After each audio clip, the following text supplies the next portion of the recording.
शान्ताकारं भुजगशयनं पद्मनाभं सुरेशं विश्वाधारं गगनसदृशं मेघवर्णं शुभांगं लक्ष्मीकान्तं कमलनयनं योगविद्यानगम्यं वन्दे विष्णु भवभयहरं सर्वलोकैकनाथं।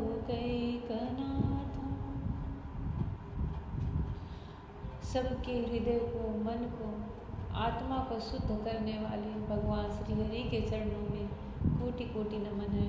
आज एकादशी का पर्व है। भगवान नारायण को अति प्रिय सर्वश्रेष्ठ तिथि एकादशी बहुत ही प्रसन्नता देती है।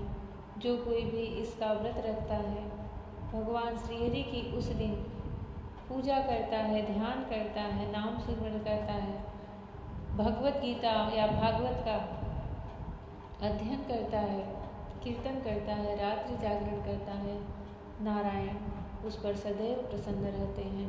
अजामिल की तरह उसके भी सब पापों को काट डालते हैं। उनके सामने मृत्यु के समय कभी भी यमदूतों के दर्शन नहीं होते। हमेशा श्री हरि के पार्षद उनकी रक्षा करते रहते हैं, सदैव उनके निकट रहते हैं। क्योंकि एकादशी जब सिर्फ नारायण नाम लेने से भगवान के पार्षद वहाँ प्रकट हो गए, तो जो भगवान की सबसे प्रिय तिथि एकादशी है, उसका अगर कोई नियम से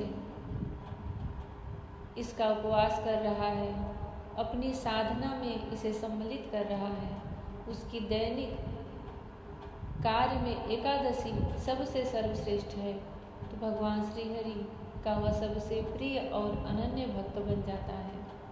एकादशी भगवान तक पहुँचाने के लिए, उनके हृदय तक पहुँचाने के लिए एक भक्तिमय मार्ग है। तपस्या और व्रत से जो पुण्य प्राप्त होते हैं, एकादशी का व्रत कर लेने से भगवान श्री हरि से वही प्रसन्नता, वही आशीर्वाद प्राप्त होती है। एकादशी की सबको मंगलमय शुभकामनाएं। सबके जीवन में, मन में, हृदय में भगवान श्री कृष्ण का वह अनन्य और निर्मल प्रेम आए।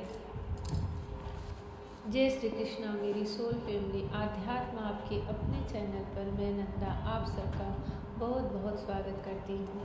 श्रीमद् भागवत महापुराण का 6वां स्कंद चल रहा है और इसमें अजामिल के देह से उसके प्राण को खींचते समय जब पार्षद लोग वहाँ आ गए, वह अपने पुत्र नारायण को पुकार रहा था। यमदूत उसके देह से, शरीर से सूक्ष्म शरीर रूपी प्राण को खींच रहा था। पार्षद आके उन्हें रोकते हैं और उनसे कहते हैं कि इसने, यह चाहे जितना बड़ा पापी रहा हो, परंतु अंत समय में इसकी जिह्वा से हमारे भगवान, हमारे आराध्य का नाम निकला है, तो हमारा तो कर्तव्य ही यही कि इस सृष्टि में, जगत में कहीं भी कोई हमारे प्रभु का नाम ले रहा है तो हम उसकी सदैव रक्षा करें। हमें इसी कार्य के लिए नियुक्त किया गया है। यमराज के दूत कभी भी भगवान के पार्षदों को देखे नहीं थे, तो उन्हें बड़ा आश्चर्य होता है कि हमारे भगवान धर्मराज यमराज से भी बढ़कर क्या कोई है इस सृष्टि में। पार्षद उनसे पूछते हैं कि तुम लोग धर्मराज के सेवक हो, तो धर्म का मर्म बताओ। यमदूत उन्हें जो उनके कर्तव्य सिखाए गए थे उस धर्म का निरूपण करते हैं और फिर उनके सामने हाथ जोड़कर कहते हैं कि यह बहुत पापी था, इसको जाने दो, यह अपने कर्म को भोग कर फिर शुद्ध हो जाएगा। अब पार्षद लोग भागवत धर्म का जो निरूपण है वह यमदूतों से कहते हैं, क्योंकि वो जो यमदूत थे, यमराज धर्मराज के सेवक थे, उनकी एक अपनी ही दुनिया थी। उनके लिए उनके भगवान यमराज थे, धर्मराज थे, और उनके जो कर्तव्य थे, जो स्वर्ग नरक, जो कर्म हमारे प्रारब्ध जो कर्म का हमें भोग मिलता है, दंड मिलता है, नरकों में सजा मिलती है, उन्हें उनके धर्म वहीं तक सीमित थे।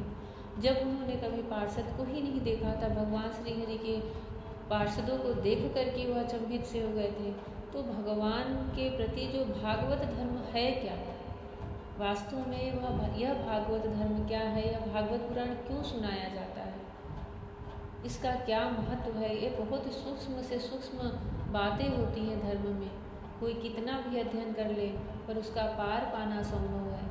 अब पार्षद यमदूतों को, यमराज के सेवकों को भागवत धर्म का निरूपण बता रहे हैं। श्री सुखदेव जी कहते हैं, परीक्षित, भगवान के नीति निपुण एवं धर्म का मर्म जानने वाले पार्षदों ने यमदूतों का यह अभिभाषण सुनकर उनसे इस प्रकार कहा। जो कोई भी इसे सुन रहा है वह बहुत ही सौभाग्यशाली है, क्योंकि यह भागवत के बड़े प्रमुख प्रसंग आते हैं जिसमें भागवत का पूरा सार छिपा होता है। आप लोग इस प्रसंग को, व्याख्यान को पूरा संपूर्ण अवश्य सुने। भगवान के पार्षदों ने कहा, यमदूतों, यह बड़े आश्चर्य और खेद की बात है कि धर्मज्ञों की सभा में अधर्म प्रवेश कर रहा है, क्योंकि वहाँ निरपराध और अदंडनीय व्यक्तियों को व्यर्थ ही दंड दिया जाता है। जो प्रजा के रक्षक हैं, शासक हैं, समदर्शी और परोपकारी हैं, यदि वे भी प्रजा के प्रति विषमता का व्यवहार करने लगे तो फिर प्रजा किसकी शरण लेगी। सत्पुरुष जैसा आचरण करते हैं, साधारण लोग भी वैसा ही करते हैं। वे अपने आचरण के द्वारा जिस कर्म को धर्मानुकूल प्रमाणित कर देते हैं, लोग उसी का अनुकरण करने लगते हैं। साधारण लोग पशुओं के समान धर्म और अधर्म का स्वरूप न जानकर किसी सत्पुरुष पर विश्वास कर लेते हैं, उसकी गोद में सिर रखकर निर्भय और निश्चिंत सो जाते हैं। वहीं दयालु सत्पुरुष, जो प्राणियों का अत्यंत विश्वास पात्र है और जिसे मित्र भाव से अपना हितैषी समझकर उन्होंने आत्मसमर्पण कर दिया है, उन अज्ञानी जीवों के साथ कैसे विश्वासघात कर सकता है। यमदूतों, इसने कोटि कोटि जन्मों की पाप राशि का पूरा प्रायश्चित कर लिया है, क्योंकि इसने विवश होकर ही सही भगवान के परम कल्याण में मोक्षप्रद नाम का उच्चारण तो किया है। यह भागवत इस चीज़ की पुष्टि करती है कि भगवान के नाम में कितनी ताकत है, कितनी क्षमता है, कितनी सामर्थ्य है कि अजामिल जैसे पापी के लिए भगवान के पार्षद कह रहे हैं कि यमदूतों, इसने कोटि कोटि जन्मों की पाप राशि का पूरा प्रायश्चित कर लिया है, क्योंकि इसने विवश होकर ही सही भगवान के परम कल्याण में मोक्षप्रद नाम का उच्चारण तो किया है। जिस समय इसने नारायण इन 4 अक्षरों का उच्चारण किया, उसी समय केवल उतने से ही इस पापी के समस्त पापों का प्रायश्चित हो गया। तो सोचिए, जो भगवान के नाम में रात दिन लगे हुए हैं, उनकी आराधना में, सेवा में, भगवत सेवा में, भक्ति में, उनको भगवान कौन सा फल प्रदान करते हैं। आप सोच सकते हैं कि सिर्फ एक नारायण नाम के उच्चारण से उस अजामिल की रक्षा करने के लिए भगवान श्री हरि के पार्षद आ गए। तो जो हर समय भगवान की भक्ति में तन्मय रहते हैं निश्चल भाव से, तो फिर उनकी क्या गति होती होगी। भगवान उनको कौन सा सुख, कौन सा लोक और कैसा अपना प्रेम प्रदान करते होंगे। जय श्री कृष्ण। सबकी भक्ति, सबकी मति भगवान श्री कृष्ण में लगे। चोर पार्षद, भगवान के पार्षद यमदूतों से कहते हैं कि चोर, शराबी, मित्रद्रोही, ब्रह्मघाती, गुरु पत्नीगामी ऐसे लोगों का संसर्गी, स्त्री, राजा, पिता और गाय को मारने वाला, चाहे जैसा और चाहे जितना बड़ा पापी हो, सभी के लिए इतना ही सबसे बड़ा प्रायश्चित है कि भगवान के नामों का उच्चारण। एक प्रसंग आता है, भगवान श्री कृष्ण कहते हैं, मेरे दूर होने के कारण द्रौपदी ने जोर जोर से गोविंद गोविंद इस प्रकार करुण क्रंदन करके मुझे पुकारा। वह ऋण मेरे ऊपर बढ़ गया है और मेरे हृदय से उसका भार क्षण भर के लिए भी नहीं हटता। भगवान के नाम की बहुत बड़ी महिमा है। उसका पार पाना असंभव है। आप भगवान को प्राप्त कर लोगे, पर भगवान के नाम की जो महिमा है उसको आप कभी पार नहीं पा सकते। भगवान ऋणी हो जाते हैं। आप उनके नामों का जप करते हो, उन्हें पुकारते हो तो वह आपके ऋणी हो जाते हैं।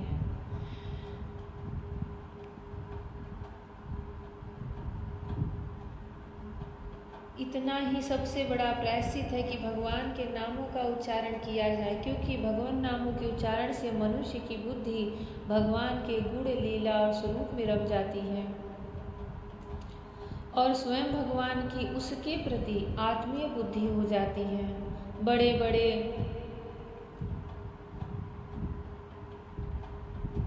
देखिए, ये प्रसंग यहाँ कितना स्पष्ट लिखा है। मैं हमेशा कहती हूँ कि जब भगवान के प्रति आपकी भक्ति बढ़ती है तो भगवान भी आपसे प्रेम करने लगते हैं, और जब भगवान आपसे प्रेम करने लगते हैं तो वह आप उनसे कभी अलग हो ही नहीं सकते। कभी कभी इस संसार में, अपने घर परिवार में आपको क्षण भर के लिए मोह से दूरी भी हो तो भी भगवान आपको नहीं छोड़ते। भगवान के गुण, लीला और स्वरूप में रम जाती है और स्वयं भगवान की उसके प्रति आत्मीय बुद्धि हो जाती है। बड़े बड़े ब्रह्मवादी ऋषियों ने पापों के बहुत से प्रायश्चित, कृच्छ, चांद्रायण आदि व्रत बतलाए हैं, परंतु उन प्रायश्चितों से पापी की वैसी जड़ से शुद्धि नहीं होती जैसे भगवान के नामों का, उनसे गुम्फित पदों का उच्चारण करने से होती है, क्योंकि वे नाम पवित्र कीर्ति भगवान के गुणों का ज्ञान कराने वाले हैं। यदि प्रायश्चित करने के बाद भी मन फिर से कुमार्ग में पाप की ओर दौड़े तो वह चरम सीमा का पूरा प्रायश्चित नहीं है। इसलिए जो लोग ऐसा प्रायश्चित करना चाहें कि जिससे पाप कर्मों और वासनाओं की जड़ से ही उखड़ हो जाए, उन्हें भगवान के गुणों का ही गान करना चाहिए, क्योंकि उससे चित्त सर्वथा शुद्ध हो जाता है। इसलिए यमदूतों, तुम लोग अजामिल को मत ले जाओ, इसने सारे पापों का प्रायश्चित कर लिया है, क्योंकि इसने मरते समय भगवान के नाम का उच्चारण किया है। पाप की निवृत्ति के लिए भगवान नाम का एक अंश ही पर्याप्त है, जैसे राम का रा, इसने तो संपूर्ण नाम का उच्चारण कर लिया। मरते समय का अर्थ ठीक मरने का क्षण ही नहीं है, क्योंकि मरने के क्षण जैसे कृच्छ, चांद्रायण आदि करने के लिए विधि नहीं हो सकती, वैसे नामोच्चारण की भी नहीं है। इसलिए म्रियमाण शब्द का यह अभिप्राय है, अब आगे इससे कोई पाप होने की संभावना नहीं है। बड़े बड़े महात्मा पुरुष यह बात जानते हैं कि संकेत में किसी दूसरे अभिप्राय से परिहास में, तान लापने में अथवा किसी की अवहेलना करने में भी यदि कोई भगवान के नामों का उच्चारण करता है तो उसके सारे पाप नष्ट हो जाते हैं। जो मनुष्य गिरते समय, पैर फिसलते समय, अंग भंग होते समय और सांप के डसते समय, आग में जलते तथा चोट लगते समय भी विवशता से हरि हरि कहकर भगवान के नाम का उच्चारण कर लेता है, वह यम यातना का पात्र नहीं रह जाता।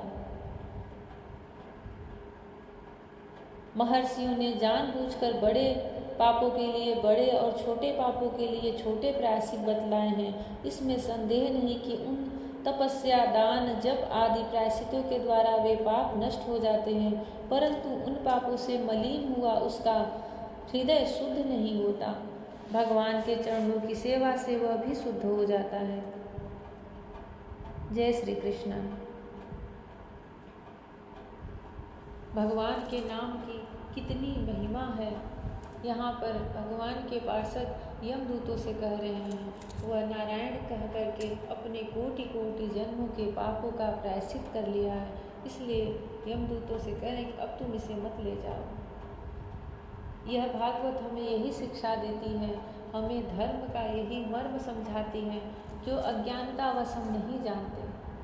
यहाँ पर यह भी स्पष्ट कहा गया है कि जो सत्पुरुष होते हैं वह जैसा आचरण करते हैं, अज्ञानी साधारण लोग उन्हीं को देख करके वैसा ही आचरण करने लगते हैं। इसलिए अगर आप भक्ति में हो, आप धर्म का प्रचार कर रहे हो, तो यह अवश्य प्रयास करें कि आपसे कोई पाखंड ना हो, आपसे कोई अधर्म ना हो, क्योंकि आपके द्वारा किया गया आचरण यदि साधारण लोग वैसा ही कर रहे हैं, आपको अपना गुरु मान करके, अपना एक पथ प्रदर्शक मान करके, तो आप अगर पाखंड कर रहे हो, अधर्म कर रहे हो, उसमें कोई छल कपट कर रहे हो, तो उसका पाप आपको लगेगा, ना कि उन लोगों को जो आपको देख के कर रहे हैं, क्योंकि वह तो आपको ही अपना सर्वस्व मान करके आपके आचरण का अनुकरण कर रहे हैं।